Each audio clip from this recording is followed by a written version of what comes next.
should we do?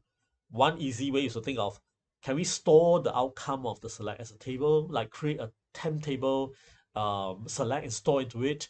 Then we select from that temp table and then delete that temp table, right? And that is exactly what is being done here in a more convenient expression. So we don't really need to create the temp table. All we need to do is to bracket it. Wherever we need a table, just type in the entire select. So for example, select ID name from customer, where name like this and order by this. So we get this, right? Um, but what if we want to select from this outcome? All right, this outcome. In fact, it's not customer. This outcome table is no longer a called customer, because customer is this. This should be a temp customer, right? So it's a temporary customer table. What if we want to select from this table all the IDs that are larger than one? Because remember, the first select may or may not result in having the ID one. So we like to first get this and then get another select that drops away ID one. Maybe ID one is a test user, right? So I think that tends to be the case, right? The first inserted data is a test run kind of data. So the first ID, we want to keep it there. We don't want to delete it, but when we retrieve, we don't want to process it. So we delete that. How do we do that? So we select from this temp table without, so ID greater than one. Yeah. So I'm just giving a simple two-step requirement. How do we do that? So the idea is this table is an outcome of the entire select. So all we need to do is bracket this entire select as if it was a temp table, right? So select name from where you need a table, put in this entire statement within a bracket. And then you say where ID. So this filtering of ID is not from this here. It's not going to include 2, because 2 has been eradicated from the middle select here, right? So where ID greater than 1 refers to the outcome of the inner select. Okay, so this chain reaction is how it goes. So let's try it out, and then we'll see how it happens. So over here we have Peter, but Peter doesn't really participate in this multi-selection because it doesn't contain the letter A, right? So that's fine. Let's leave it there. So here, this creates a table, and we're going to sort of push it down to second level, and mentally think about it as a temp table. And we say select from this temp table. All right, select what, right? Select name only. All right, select name only from this temp table. And luckily, SQL editor and SQL statements allow us to break the lengthy statement into multiple lines, so it's quite visually readable. From this, if we do this without any where, right, then basically it is from this table, which is this table here. We're just going to drop the ID column and return name. So let's just run it. Okay, select error while executing on ABC near bracket. Oh, okay, so I definitely need a where ID is greater than 1. So let's try this again. Okay, yeah, so here this bracket forbids me from just leaving it dangling like that, so no choice. But we could just say ID is greater than 0, and that would be everything.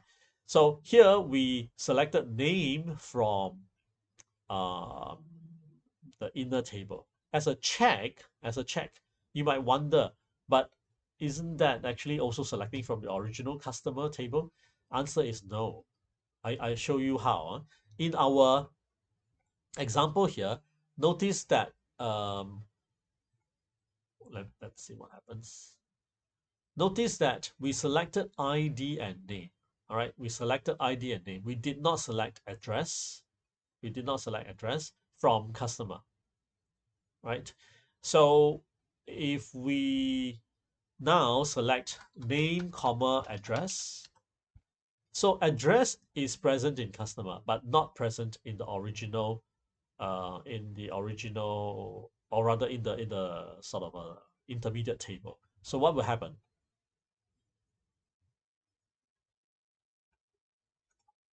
Okay, where is our outcome?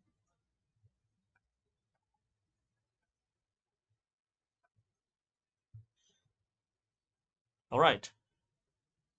So as you can see here,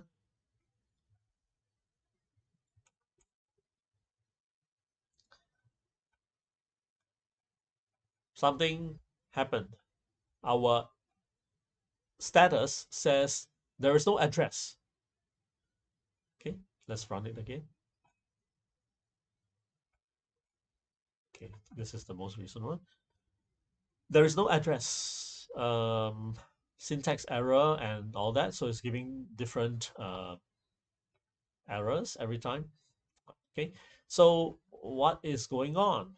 Well, because in this intermediate table, there is no address. There's no address. There's only ID or name. So pick one, but it cannot be address. Yeah, this outer select has no visibility of the address column in the customer table. So this is kind of showing you how we can use select as a table, right? But you need to be careful because the table is not named, and it whatever you pull out from here will form the new tables columns. Now, to get the slides example, we will have to include address so that the middle column, middle table will have ID, name, and address, right? Um, and we also need to include here because this ID name address will pick from the inner table's ID name and address. And then when we run it, we should be able to see something that looks like what our slide shows. Yeah, like this. So that's a very simple trick here. Okay. And hopefully you are beginning to see the power now with select. It looks very innocent, but because we can nest it, we can build on top of that temporary result table that select returns. The power starts to grow tremendously because our ability to um, to build complicated filters has now been totally uh, made possible by this ability to nest select within select. Um, this is a very big progress in the many decades ago, because if this wasn't possible, then all that we can do will be very simplistic read write, which will make the burden of work go to our program. So the program has to become much more complicated in order to support complicated filters. Now, fortunately, SQL is allowing us to do this directly within the database. And so it can actually optimize. For example, over here, if the SQL server's programmer can kind of detect that, oh, actually you need a subset from the main table. There's only one table involved, and you're just doing a sub-selection, is it? So why don't I kind of directly pierce through and operate only on this table? I don't have to create a temporary table. And that's possible. But that is the server's own optimization to make the reading and filtering much more efficient.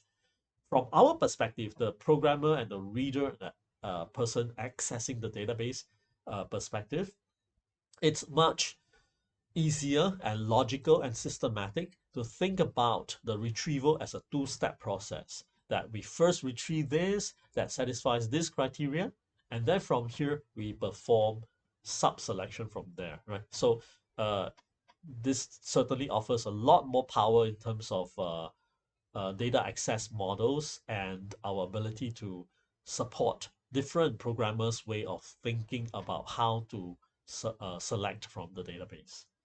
All right, so in the next segment, we'll explore more complicated but very, very powerful and useful ways to perform select. So see you in the next video.